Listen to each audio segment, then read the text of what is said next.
नमस्कार. संक्रांतीच्या तुम्हा सर्वांना खूप खूप शुभेच्छा. तिळगुळ घ्या, गोड गोड बोला. आज संक्रांतीला सर्व महिलांचं खूप कन्फ्युजन होतं, संभ्रम होता. सकाळी पूजायचे की दुपारी पूजायचे असं कधी येत नाही. बऱ्याच वर्षांनी असा योग आला म्हणतात. षष्टीला एकादशी आणि संक्रांत एकाच वेळी आली आणि त्याचा पुण्यकाळ म्हणजे जे पूजण्याची वेळ असते तीसुद्धा दुपारी 3 नंतरच आहे असं सगळ्यांचा समज झाला होता. पण बरेच व्हिडिओ पाहिल्यानंतर 12च्या आतसुद्धा आपण ही पूजा करू शकत होतो. त्यामुळे बरं पडलं. नाही तर कामावर जाणाऱ्या महिलांना कधी पूजा करायची हे फार अवघड झालं असतं. तर माझ्याकडे अशी 5 सुगड आणली जातात आणि एक तुळशीसाठी असतं. आणि या 5 सुगडांच्या पुढे आणि तुळशीच्या एका सुगडापुढे असे विडे मांडून 2 पानांचा एक विडा मांडून त्यावर असं खारीक, खोबरं, बदाम, हळकुंड, सुपारी ठेवलं जातं. 5 किंवा 7 जिन्नस ठेवले जातात आणि प्रत्येक पानाच्या विड्यावर हे जिन्नस ठेवून याची सुद्धा पूजा केली जाते. त्यालाच विडे घ्यायचं असं सुद्धा म्हणतात.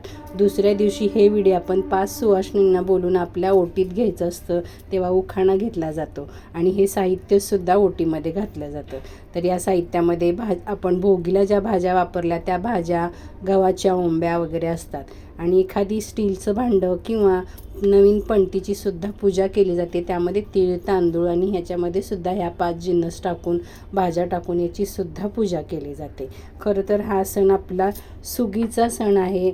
म्हणजे शेतात जेव्हा नवीन धान्य येतं त्याची वाढ व्हावी, संक्रमण व्हावं, याची वृद्धी व्हावी, नवीन झाडांची, नवीन रोपांची, आपल्या धान्यांची चांगली वाढ व्हावी, अशी सुगी यावी यासाठी या धान्यांची पूजा केली जाते. तीसुद्धा मातीच्या घडामध्ये. मातीच्या घडाला नेहमी लक्ष्मी मानलं जातं, धनधान्याची वृद्धी असणारं प्रतीक मानलं जातं. कारण आपण गौरी आणतो तेव्हा याच मातीच्या घडाला आपण लक्ष्मी म्हणतो. आणि आता संक्रांतीला काही जणांकडे खण म्हणतात, वाण म्हणतात किंवा संक्रांती म्हणतात, घट म्हणतात. तर प्रत्येकाकडे पद्धत वेगळी असते. थोड्याफार फरकाने सगळ्यांकडे पूजा अशीच केली जाते. काही जणांकडे कालच घट पूजले, हे वाण पूजले किंवा खण पूजले, काय भोगी दिवशीच आणले जातात पण देवापुढे ठेवून हळदी कुंकू वाहिलं जातं. माझ्याकडे आजच पूजले जातात.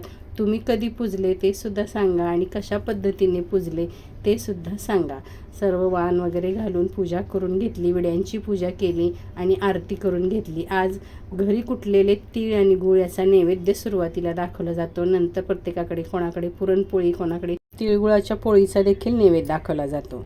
तुमच्याकडे कशाचा नैवेद्य असतो, पण आज घरी वाटलेले तीळ आणि गूळ याचा नैवेद्य सुरुवातीला दाखवला जातो. अशा पद्धतीने ही संक्रांतीची आजची पूजा संपन्न झालेली आहे. तुम्ही कशा पद्धतीने पूजता नक्की सांगा. तिळगुळ घ्या, गोड गोड बोला. व्हिडिओ आवडल्यास लाईक करा. धन्यवाद.